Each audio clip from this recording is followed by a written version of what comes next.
Yeah, I mean, last year winning this was a dream. It was definitely on my bucket list as a professional golfer just to get this win here in Australia. And for me to do it my third year on tour was definitely special. So have you had a chance to look at the golf course? Yeah, it's really nice. Yeah. I played it early in the morning yesterday where there was no wind, and I've just played it this afternoon. I just got off the golf course, and it's a completely different golf course Yeah. when the wind picks up out here. I mean, the holes play so long when they're into the wind, and it's going to be definitely about controlling the flight on the ball this week if the wind does get up. Someone was saying on Monday that this is one of the best prepared golf course that they've seen all season. Yeah, I mean, the fairways look like carpets. They're so nice. Even the greens. It's definitely a really pure golf course. Yesterday, when there was no wind, it was like a golfer's dream out there. Martin. Nelly, last year was your first win, obviously, and you've won again since then. How are you different as a player, do you think, now than what you were, say, this time last year? I think just more experience under the gun. I think that's what kind of makes you a better player, putting you through those positions where, you have to control your heart rate. So just kind of, you're never going to master it. You're never going to master golf, but just trying to learn from each experience definitely helps. Do you have an actual method to control your heart rate that's been taught, or is that just... I feel like it's different every week because it's based off of also confidence. Some weeks, I have an easier time because I can just close my eyes and kind of relax. But other weeks, it's harder. I mean, it's just about the type of pressure you put on yourself. It's all mental.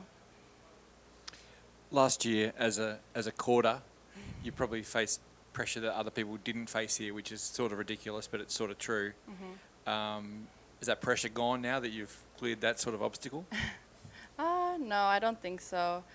I mean, I started out with 3 bogeys last year, and I just looked at my caddy and I was like, you know what? I'm just gonna not think about anything about winning this tournament and just go out and play my golf game. And from then on, I played really well. So I think that's kind of the mentality that I adapted throughout the whole year as well. It was funny. I learned that within 3 holes last year here, and I kind of tried to take that mentality going throughout the whole year. Have you looked back at those photos now, and have you had a chat with Dad and with Jess and anyone else about how they look, and is your kangaroo the best?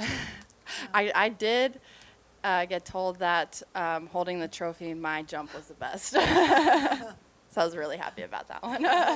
Save the best for last. I'll just ask how different it is. I mean, walking in here, you've got the posters on the wall, seeing yourself with the trophy and that side of things. Is it a different feel coming back this year as defending champion than last year? I guess just being reminded of that sort of stuff. Or? Yeah, I'm definitely seeing my face a lot this week. It's even on the floors of the hotel. I was like, do not step on this, okay? But yeah, it's cool. I mean, you kind of just try to soak it all up, and it's definitely special seeing your face everywhere. And it's going to be a tough week. It's a different golf course. It's definitely more linksy this year, so I'm going to just try and play my best, try to defend, but we'll see.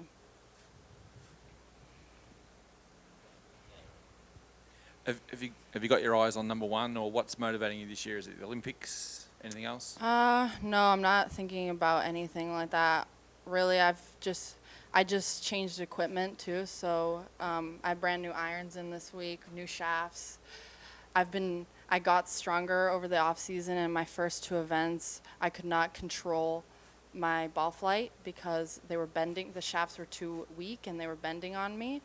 So right now I'm just still trying to figure everything out, and really my goal for this year is the same as last year, and just to try to stay as consistent and healthy and happy. Yeah. Have you got your numbers sorted out yet? Yeah. It wasn't really, I mean, I did get a couple of ones that I would hit really short, and then a couple ones that would just shoot on me. But it was mainly about ball flight. I just couldn't control that. So while you're figuring that out, I can't imagine you playing not to win here, though. Yeah, that's the main goal. Yeah. Can I ask you about the tournaments that have been cancelled the next few weeks? I mean, it's clearly unfortunate. Do you have some thoughts about it? I love those two events. I love Thailand. The fans there are great, and Singapore too. I've always played pretty good at those two events, so I'm really sad that we're not going. Yeah, I mean, there's nothing we can do, but I'm definitely looking forward to them next year. Martin? I know you said you weren't really thinking about Olympics and number one. I think I read somewhere that you do have a goal of being number one. I mean, I think as a professional golfer, Yeah. I think every golfer has that Yeah. in the back of their head. Tell me this, do you know how far away that is? If you won this week, for instance, would you get to number one or close? Or To be honest, I have no idea how the Rolex ranking really Either works. do I. All I don't think anyone, my Just sister read was it on talking, Monday. she was like, I finished pretty well at this tournament and I dropped in rankings. It's like, I don't really understand them. One thing that I look at, what we look at is CME rankings and money list. Like those are the two main goals every year that you really kind of the ranking wise you look at, because I really don't understand Rolex rankings. No one does, I don't think. Yeah. We're all confused. Any more questions, ladies and gentlemen? No? Oh, yes. One more, Mark? Sorry, the Olympics, may or may not be a priority, but I imagine you're a pretty patriotic person. You'd love to get the stars and stripes on. Yeah, definitely. Whenever you get to represent your country, it's definitely a special feeling. And my mom is the only one in our family that's represented her country in the Olympics, so it would be pretty special to be another Korda. That's wonderful. Thank you so much Thank for you. coming in, and I hope we see you during the week. Thank you. Thank you. Thanks.